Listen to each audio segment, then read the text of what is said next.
You're smart, you're motivated, you want to do something big. You're on the verge of being a young boss, and we're going to help you get there. I'm your host, Isabel Guarino, and welcome to the Young Boss Podcast, where youth is your power.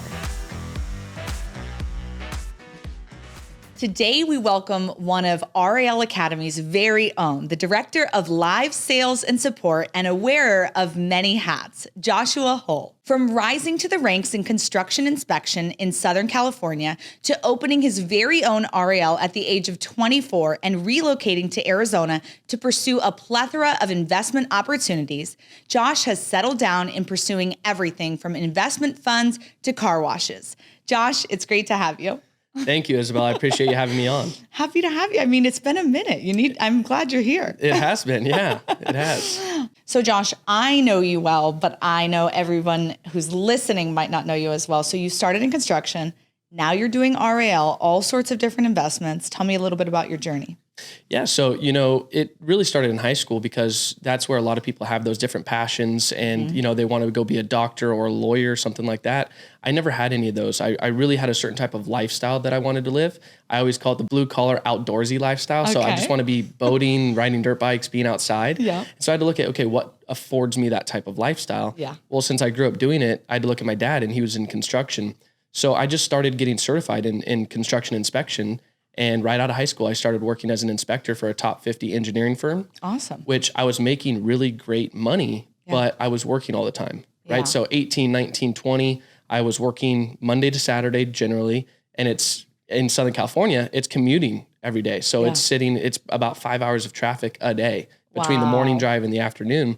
And so, you make great money, but if you can't go do anything that you enjoy doing, what's the point of making all the money? Yeah. And so that's kind of what started me on my path and wanting to look at other opportunities and how do I felt like I was capable of doing something better. So why not look at those things? Yeah. And that's when I kind of really ventured into real estate investing. That's so cool. And did your dad did he own that business? No. So he was just a heavy equipment operator. Okay. And working for a company that was doing that. It's a company called All American Asphalt, but it's it was at one point in time the largest asphalt producer in the country. Yeah. But just seeing him, he'd worked for somebody all the time. And actually what happened was he saw me working all the time and he handed me Rich Dad Poor Dad, which I'm sure many of you have read. And that's when he's like almost verbatim, he said, I read this book a long time ago. I didn't understand how to implement it, but I think you're smart enough to do so. So he gave me that book. I started reading it on my projects, read a bunch of his other books. And that's kind of what really got me to make a change in my life. Your parents are the sweetest too. I got to know them at the national convention and they're so sweet and so proud of you. I feel like that's exactly their energy is like, we're not going to do it, but we're so proud that you're doing it. Yeah. And actually my dad's invested in all of my companies. Oh, that's great. So he's a partner in all of them. So my whole plan is as I scale this business eventually to the point where he can retire also. So a lot of it is, I've gotten myself away from working for somebody else. Yeah. But in addition, I'm eventually going to get to the point where he doesn't have to work for somebody else either. Did he make you send him like a business plan, a pro forma, everything? Or is he just like, I trust you? So when I first did the REL, he was kind of like, he was in it the whole time with me. We would be on the phone an hour or two every day working through issues. Oh, wow. So on top of having the REL Academy's mentors, him and I would work through all the problems as well. So he was kind of there every step. I mean, him and I still actually talk at least once a day, every day. So I talked to him on the way on the drive over here. So yeah. Okay, that's so cool. I love it. So residential assisted living, what made you attracted to that? Did you love your grandma? What's going on? So there's a few different things. And so one of the first was, when I talked about doing real estate investing, it was going to be the very traditional path. Yeah. Most people start wholesaling. From there, they go to fix and flips. Right. Then they go to buy and hold. And then usually they transition to commercial or multifamily. Yeah. And that's what I was going to do. Well, Southern California is so hard to get that done, especially in the wholesale market, because there's giant funds that operate on volume. Yep. So if you're a little guy, it's pretty hard to have the margins there to do anything. So then I relocated to Arizona, came to the RIA to learn how to do wholesaling here. That's when I found out about RAL. It was actually your dad that guest spoke there that night. And after listening to him talk about RAL, I was like, this makes way more sense. Why wholesale, fix and flip, buy and hold? I can just get one of these homes and at least get me in that direction. Yeah. And so then I just started pursuing that full on from the time that I heard him speak about it for the first time. That's awesome. And then since then, that's really been the foundation of my business experience and led me into many other investment avenues. That's so cool. And so now obviously you've expanded, you're doing other things. You've got the car wash stuff going on. So what's like the dream? What do you want to be investing in the future? So still in residential assisted living, I still see that as a huge niche in the market. But yeah, we're working on the express tunnels. So we have a franchise license that we're working on right now. So we're in the development stages on that. I'm really into coffee shops as well. We've been investigating some different coffee shops. Maybe not bikini beans. I don't think myself or my partner's spouses would agree with that one. But what I'm actually looking for is, we've talked to a few different companies. There's one specific company that is veteran focused that I'm going to reach out to see if they're open to doing franchising. Yeah. If so, that's kind of one of the companies that I would like to start putting out here in Arizona. Oh, that's so cool. Yeah.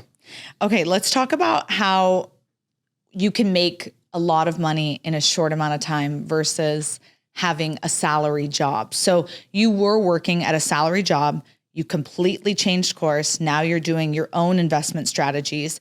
How has that risk been for you? How has that, have you had fear on, is the next paycheck going to come in, or has it always been smooth sailing? So switching from W-2, right, there is still a risk with that. I think a lot of people don't realize that there's a risk there. But your boss could fire you at any point in time, right? If your boss loses clients and they don't need as much personnel, you can also get fired. Yeah. So there is an inherent risk there as well that I think a lot of people overlook. But then when you go into, self-employed, your own businesses, there's also that problem because now you're in control of it. That's depending on what side of the coin you want to look at it, can either be something that's scary or build the confidence, right? And so when I switched into REL, right when I closed on that deal as an acquisition, I quit the W-2 job. So it was like burn the boats, burn the ships. We're going all in. Did you have a lot of savings? No. I had probably like $3,000 left in my account by that. I had spent all the money on the investment opportunity, lawyers, accountants, all that. So I was down to probably about $3,000. So I had to make it work. Okay. Which when you burn the ships and that lights against the fire, the wall. You have to do something, right? You can't just cry back to mommy and hope that it works out, right? You have to actually do something. So that did force the success because I put myself in that position. There were definitely some rocky points because when you're taking over an existing business, you have to find the flaws in their operation and adjust those. Yeah. And there were some months where, in that business model, you have to have residents in the home to make a profit. And there were some very scary times. We took over just before COVID. So that, we had only been operational for 4 or 5 months at that point in time. So imagine I just left my job, just took into a new industry, never been a business owner before, then COVID hit. So I took over that business and, I have a high risk tolerance. Yeah. And so growing up doing wakeboarding, dirt biking, all those types of action related sports and stuff, you kind of have that higher risk tolerance. Yes. And so by the end of the first year of COVID, 2020, I actually looked at the numbers. We actually grossed more money that year than the sellers did in the previous year. Wow. So, when you burn the ships and you have to do something, you're going to make it happen. I love that. Now, what has allowed you with REL to now pursue other things? Are you making such good money there that you're like, hey, I want to now expand and go into other investments? Or what really has given you that confidence to kind of branch out and do other things? So I think since taking over that business and learning how do I have employees? How does financing and capital stacks really work? Yeah. And really just making connections in the industry, when, I help coach for the REL Academy. So that gives me an extra level of status because I'm recognized as kind of one of the industry leaders. Yeah. So that puts me into different rooms, right? I was at an event back in September in a room of 20 people. Of the 19 other people in that room, they had all probably raised more than a few $1 billion in syndication funds. So sitting in those rooms, rubbing shoulders with those individuals, I'm able to learn from them. And so that's kind of what expanded my mind is I also don't have to use all of my money, which is in the first deal we did, it was my money, my dad's money, my uncle's money. But now that I understand syndication, how to do equity funds, how to do that type of stuff, that's why we're venturing that direction because you can go so much faster with other people's money. Yeah. And the return on it for you is essentially infinite if you don't put any of your own money into the deal. Right. And I'm still taking care of the investor's money, right? So it's like 4 wins in a row. It's wins all around. Yeah. I fully agree because first, I love that you said, hey, being presented as an authority in your industry has helped you get into other rooms. There's opportunities I feel like that people have and they don't understand that it's like, take that opportunity, get on that stage, win that award, apply for this, do that, because those small things now help people see you in a different realm, in a different way, and get you in that door. And then once you're there, even if you are the dumbest person in the room, the poorest person in the room, right? You're now in the right room. Right. I was certainly the poorest and dumbest person in that room. There was no doubt about that. Yes, you know? But it's awesome because now they're sharing their ideas with you and you're like, oh, I could do this. And it opens your mind creatively. And also you realize that like, you're not that far away from that. Like, I think a lot of people think it's so far out. It's really not. I always have this thing when I talk to friends, or other family members that don't quite understand how I had the risk tolerance to go do something like this. One of the things I always tell them is like, there's not some mystery man that's preventing you from doing any of these things, right? Like so many people think that there's this mystery energy that's just preventing them from doing stuff. And that it's just simply not true. Right. I always say the only person that is preventing it is right up here in the head. And, they just have to, maybe it starts with some education or maybe it starts with just something small, but just continue to build the confidence. And then all of a sudden, for instance, in that room of 19 people, I was the dumbest and poorest person there, but I had the confidence to ask questions. Right. I'm sitting next to the guy that was right to my right.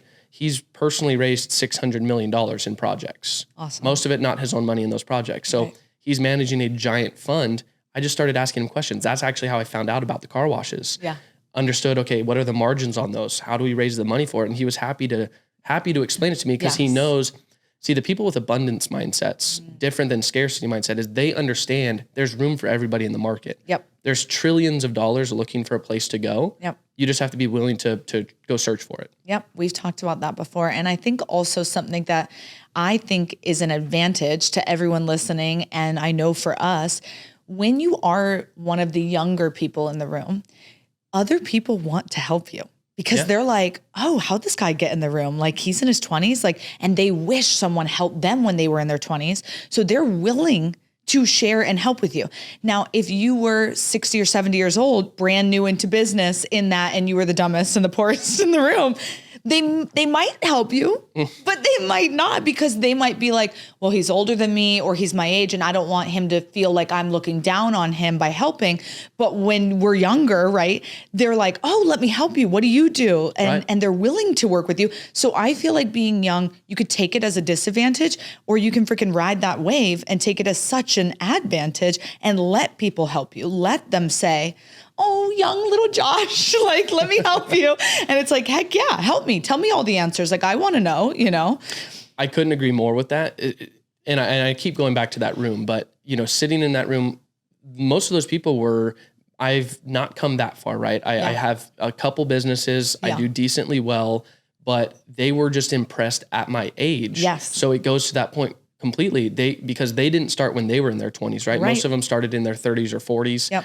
And so for them to be like, hey, this dude took chances, this guy took risks, and he's younger, they can see some of themselves in you. Yep. Right. So that makes them like, hey, that was me when I was 24. Yep. I just didn't have anyone to teach me. He's kind of figured some stuff out. Let me help him do better. 100%. And because that I have those contact information, I can go reach out to them. Hey, I'm having hitting a roadblock with this syndication that I'm doing. Yeah. How do I fix this? How do I communicate to my investors the right way? And they're there to help me, just because I took the chance. Yep. I think truly being in those rooms, it's just owning your ignorance. And that's the key to it, is not acting with ego, not acting like you know everything, but just being like humble. I don't know. I'm willing to listen. I'm willing to help. And everyone's willing to help you out.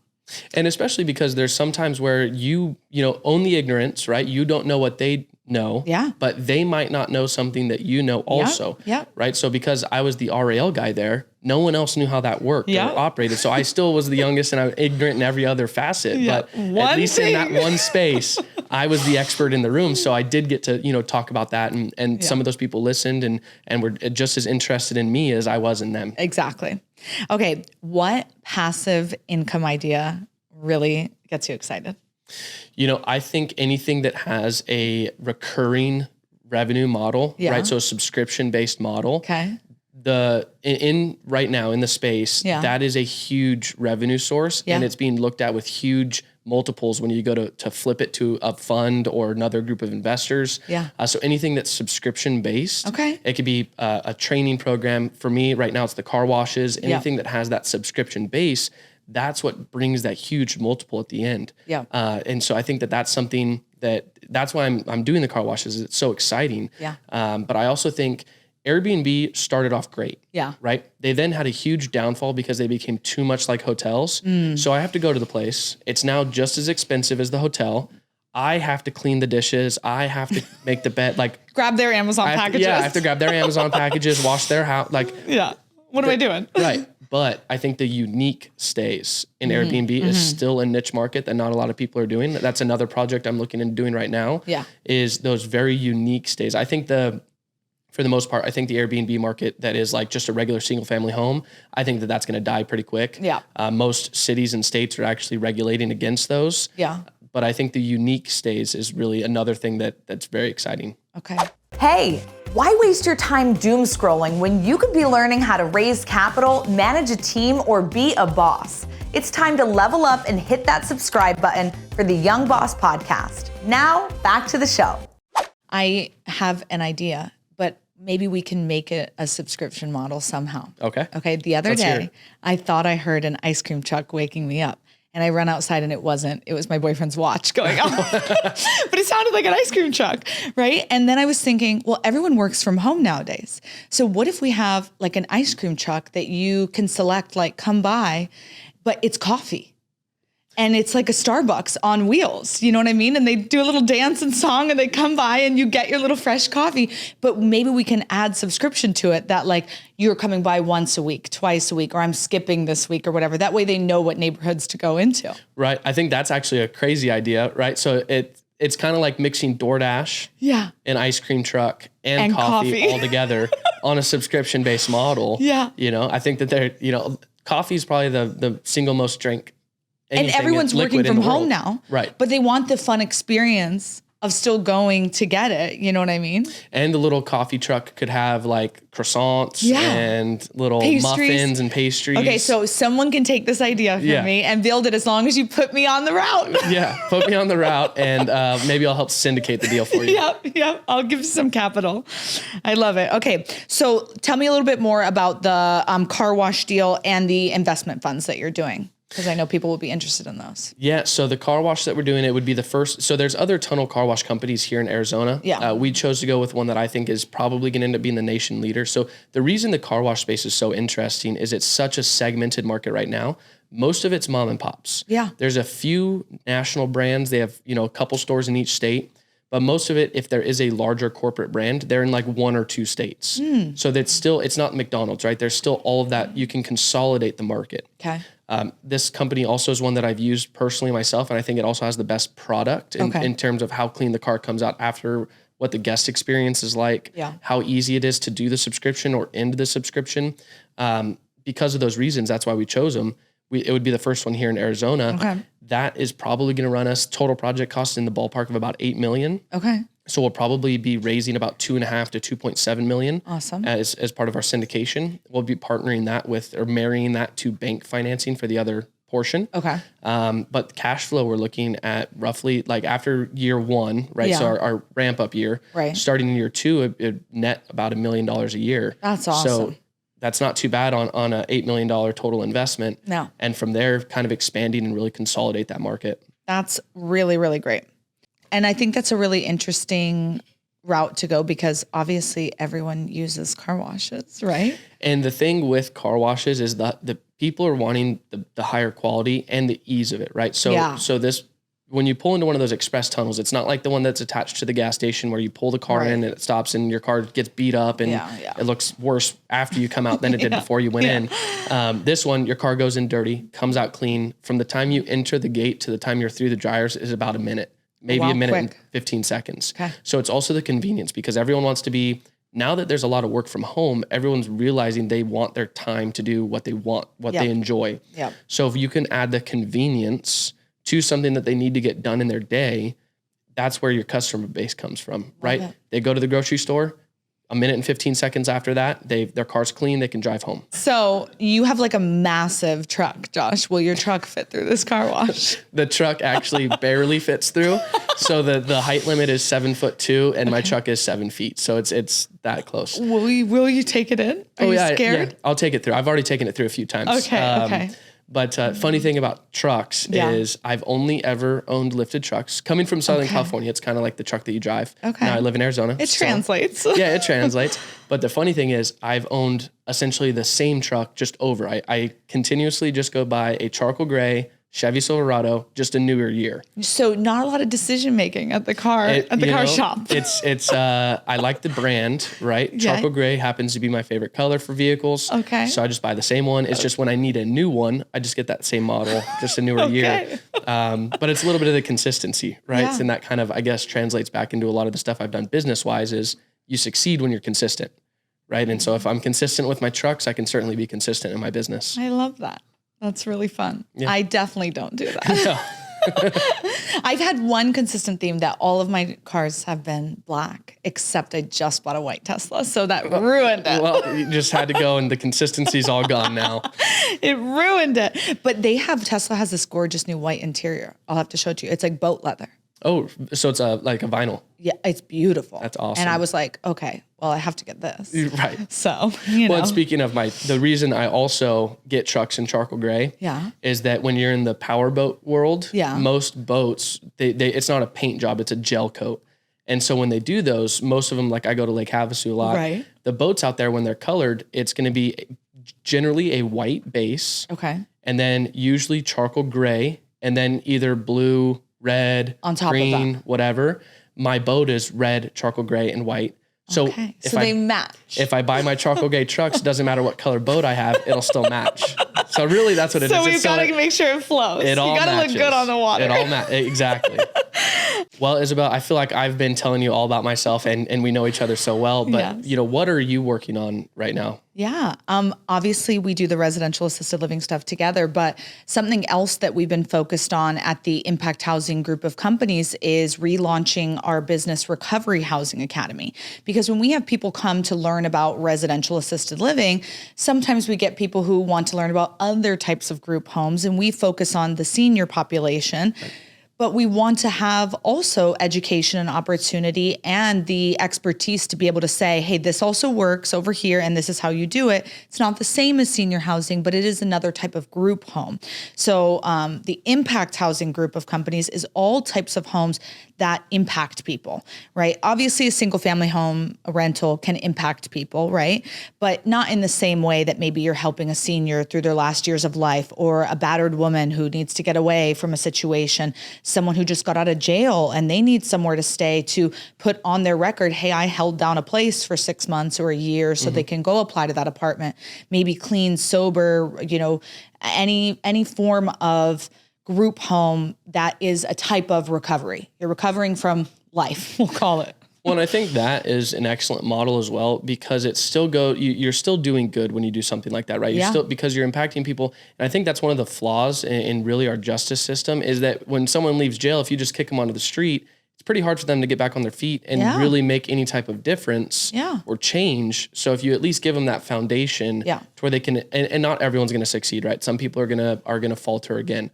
But at least you're setting a foundation for some people to really pull their bootstraps up and make a change. And so I think that's hugely impactful. Yeah. So we're planning to relaunch that business probably coming up very soon in the fall, I would say. And I'm excited about that because, as you know, we get people who come to ask about stuff like that. And we have one of our coworkers, Carla Lee, who opened a home for veterans. And so she's the main instructor on that. But I'm really excited to kind of back her and be behind that in that new venture and really help people learn about that.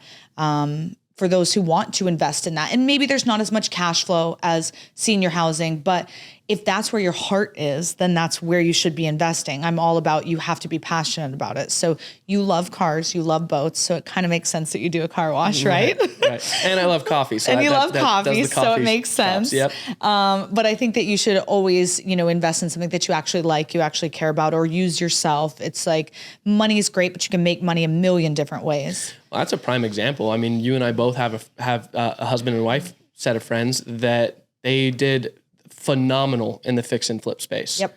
And no passion. At a certain point, they're like, this is boring. Yep. You know, they were telling me one time they could flip a house with a text message. They would just send this address, flip it. And they had crews that would show up and do. So, I mean, most people are like, oh man, I wouldn't have to do anything. And it's like, yeah, but how long, this is my favorite one. Yeah. How long could you sit on a beach? Yeah, there you go. We just talked about this. You just got back from vacation, sitting on a beach, and it was driving you crazy. Yeah, and like we left, we were there for probably like 5 days or whatever, but like after day 3, me and my boyfriend were like, okay, can we go home? Right. Yeah. We were actually ready to leave early. We genuinely thought about leaving early, not because it wasn't nice and beautiful, it was, but we were just like, okay, like let's get back. Like we enjoy what we do because we're passionate about it. Exactly. Yeah, so if you get into some type of business that you're working, you own your business and you are growing it, expanding it, when you have that passion for it, it's nice that you have the option to go on vacations. Yeah. Like I can go to the river whenever I want. Right. I might not go because I'm passionately working on other things that fulfill me just as much as being at the river. Yeah. And I think that that's really where, when people say they don't want to do anything, what they're really saying is they don't want to do what they're doing right now. Correct. It's a slight misconception in their brain is you want to still be doing something you're passionate about. Yeah. You're just not passionate about what you're doing right now. Yeah, you're just not passionate about doing that specific thing. Yeah. If you're sitting at a cubicle, I'd understand. I would feel the same way. Right. I'd want to sit on a beach for months and months too. But once you find something that you enjoy doing, sitting on a beach can get pretty boring pretty quick. Yes, I agree. I heard that you have friends who look at your lifestyle and are just like, everything falls into your lap. Everything's so easy for you. What do you have to say to that? And I still love all of these people dearly. Yes. And it was really that some of them, I would plan a river trip, right? We're going to take the boat out. And some people would say, can't go, I have to work, but it must be nice that you get to go. Must be nice. Must be nice. And that's like the 3 worst words to hear. They're so frustrating. Yeah. Because when I opened that first business, I essentially was working 2 jobs. I was still an inspector, so I was still on projects all day long. But I was also having to try to acquire this deal, structure how the funding was going to work, talk to the banks, negotiate the deal. So those 10-hour days turned into 16-hour days. Yeah. And I did that for, 8-9 months to get that deal done. So it's nice, but I did the work. Yeah. Right. I earned the right to go do things when I want to do them. To go to the boat on a Tuesday. Exactly. And one of the things that was frustrating is I tried to get them, I tried to talk to everybody about investing. I think now not everybody can do it. Right. Some people they are fine with the W-2. They want it very simple. They just like to go to work, spend time with their family. That's it. That's fine. But for those people that have some feeling of like, I can do something else. Right. I tried to like spark that interest, right? The same way that my dad did with me. Yeah. And it just didn't take. Yeah. Except for 2 weeks ago, I had part of that group back together and they all started at like different conversations. They'd start mentioning passive income. And I was like, yes, they finally, a few years behind, but they finally have made it here. Yes. So now I'm going to start helping them and try to figure out how to get them to, go do whatever it is. Maybe they do just want to do single family rentals and that's fine. Yeah. But really just start to help them get that passive income so they can stop doing what they're doing now and spend more time with me at the river. I love it. It might be a little selfish on my part. I just want them to be at the river with me. But I'm excited. I think that's true. Actually, I feel like a lot of times I shy away from talking about work with some of my friends who work 9-to-5s or friends who aren't passionate about their jobs because I'm afraid maybe that they're going to be like not understanding. Right. Or if we throw out the numbers that like for us are like just so commonplace these days, like for them, it's like, what? Like it's just shocking and they just don't see it the same way. And so it is tough. And I feel like I want to talk about it with them sometimes, but not necessarily. I don't want to also make them feel any type of way. You don't want to make them feel insignificant, but it's like you also want to show them that there's another path. So it's like riding that line of how do I do this the right way? Yeah. And sometimes, the old saying, you can lead horse to water, but you can't make it drink, right? So I kept every now and then I'd slightly, say a little bit more about investing, a little bit more. And I think I just kept leading the horse to the water and it started to drink. But I was doing the same thing. There would be times where, they would ask me about business. Like they would ask me, but I would kind of shy away or not really expand too much. I would just really say, business is doing fine. Right. And then we just move our conversation on to something else. Yeah. Because I was worried. I love them. They're some of my best friends in the world. And so I want to stay friends with them, right? So I didn't, Do you think that sometimes your mindset has been like the differentiator between your success and other people's failures? The fact that you were willing to burn the ships, the fact that you were willing to take a completely different route, that you were even willing to listen to your dad saying, I don't know if I can do this, but I think that you can. Do you think that that mindset is what's helped you and maybe what you see some other people around you lacking, that you're like, if you just thought about it this way, you could get there? I think so. I think most people fail when they pursue something like this because they're not willing to stay consistent with what they're doing. Right? I think there's a few things that make the difference. It's dedication, consistency, persistence, and understanding that when you hit the roadblock, because there's going to be, it doesn't matter what business you're in, what you're trying to do, there's going to be some form of roadblock or something that's preventing you from moving forward. But those are all overcomable obstacles, right? If someone else has already done this type of business, regardless of what it is, that means that you also can do it. Yeah. Right. So I think that's what I saw is I saw, okay, there are so many of these RALs here. I might not have any business experience. I might not have any medical experience. I didn't even own my own personal house. I'd only lived with my parents and had an apartment, right? So I had literally none of the things I needed to open this home, but I just knew that other people did it. And I'm like, well, if they did it, and you can do it. There's nothing stopping me from doing it. And I think that's what's going to separate you from not succeeding is if if every time you stub your toe, you take 2 weeks off work, right? That's going to be a hard way because the mindset's just not there, right? Sometimes you just have to grit it out. And but when you get through that, right? Once you've put the time in, it might suck. It's temporarily, it's going to suck. Yeah. But once you get to the other side of the suck, it turns into something completely different, right? Okay, I like that. You said that you have friends. You want to keep your friends. Yeah. Have you lost friends? Because of work? No, not because of work, but I mean, since relocating from California to Arizona, it's now just over 5 years ago. Yeah. Naturally you're going to lose some friends. Right. Some of those friends I thought I'd have for my entire life, but we just went very different ways, right? They went with the employee route and stayed. Most of them, some still live at home and stuff like that. And I went the, spread my wings and fly route. And naturally that's going to separate you. And, I miss them and it would be fun to hang out with them again. And we see each other every now and then. Right. But, my core group of friends that I still have, those ones I'd like to stay friends with. They're like family. So, okay, good. No, something I realized that probably I do, instead of like having straightforward conversations about like whatever my business or things that they could or should be doing, I love buying people books. Right. I've tried that. And then I've gone over to their houses and it was sitting on the counter with dust on top of it. And I was like, all right. No, I do that. I'll be like, oh my God, I read this book. I thought of you. And really I do. And then sometimes if they read it though, then they'll talk to me about it and then they'll be excited. But I do think it's like, I can't convince someone to not have fear. Like, right. and that's been actually, I think the most challenging thing in conversations with friends who are like, they want to be a business owner or they want to do something different, but they're just like, they're so fearful.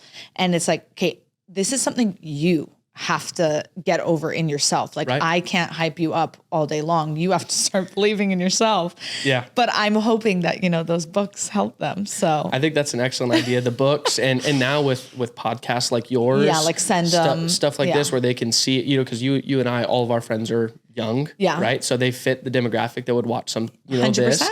And so it's like sending them these episodes of, hey, this is someone else that's young, our same age, doing this or that or whatever it is. Yeah. And I think that's another way. Use like the books, the podcasts. Yeah. And like get inspired. Send them your profit and loss statement. Show them, look, this is what you can do if you just dedicate yourself. Sent it to the wrong email. Yeah. Whoops, here's my cash flow statement. Oops.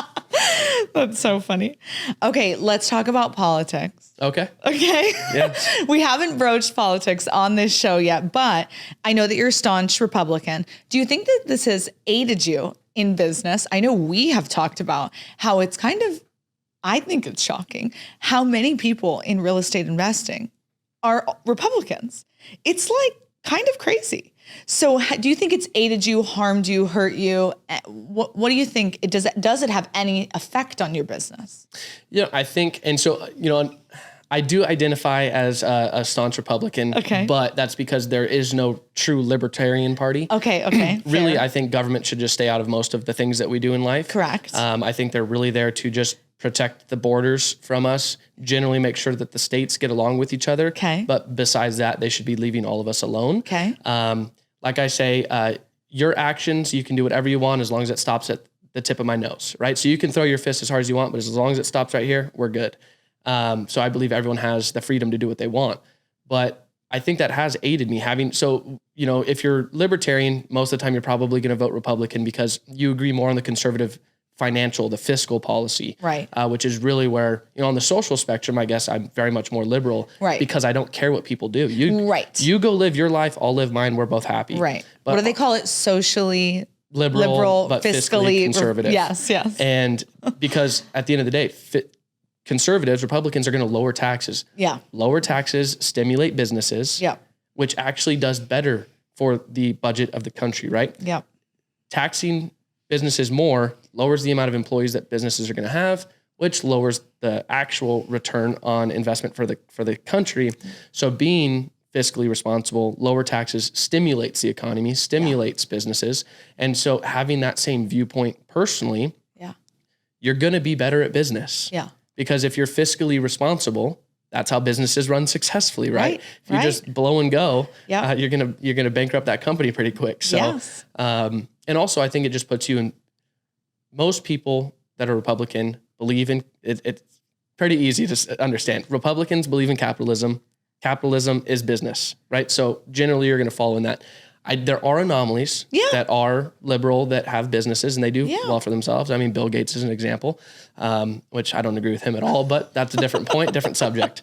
But I think, and I don't think you have to be Republican to have a business. I just think more people that are Republican have the self-belief to actually go do these things. Yeah. I think it's shocking. So we did like a gun training together. And then I realized as we went back to our real estate investing world and I would tell people, we did this gun training. And when I was there, I was like, this feels like a Trump rally. Everyone was an old white man. Yeah. And I was like, I'm kind of scared here. And when we went back to our real estate world and we would tell people we'd go there, they'd be like, I went to. And I was like, I think there's a correlation here between at least real estate investing, maybe not necessarily 100% business ownership, but real estate investing, being a Republican, owning guns. Yeah. What I do. They're kind of all in bed together a little bit, at least in the world that we're in for some reason, somehow, some way. So I think it is really interesting. And then also I will say this, I feel like I'm dealing with the older population, we're in the senior housing space.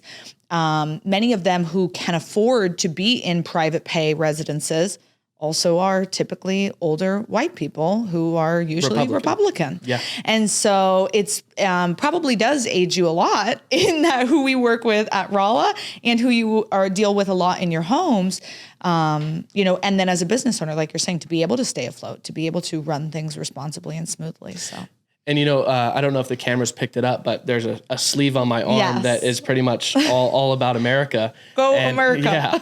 And, when I had part of the sleeve done when I first took over the business and I finished it since then. And I was always maybe a little concerned, okay, these are older, it's the older population. They might be afraid of this tattoo. But then when they started seeing it, because it's all America, and because they're generally Republican, all of the old ladies and old men love it. They think it's the coolest thing ever because tattoos weren't big for them when they were, younger. You were a pirate. Exactly. You were in the Navy at least. And but so they all think it's super cool. Yeah.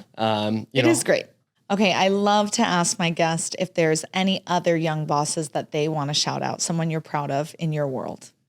Yeah, I have a few. So one of my core best friends from, we actually met, I think it was 7th grade. Yeah. He actually, all through high school, was fishing all the time. Okay. After every day of school, he had a boat. He would drive it to the local lake and he'd fish. Okay. And he actually just this season went into the professional bass fishing leagues. Amazing. I don't know the titles of it. There's so many different series, but I know he fishes professionally. Again, he's on TV fishing. Okay. And for first year on a circuit, he's done really good. I know his last competition, he just went 16th out of 200 plus boats. Wow. So it's not really a business, but really just taking the risk to do something, and he dedicated himself to it. So I think that's really awesome. And then there's a client that I help coach. Yeah. And he's, our age, He's not there yet. He hasn't opened his home, but I tell you, this dude is dedicated. He's on the phone with me 2-3 times a week, making sure that everything he's doing is right. Yeah. And I know he'll be successful because he also has dedicated, himself to this project. And that's the same thing I did.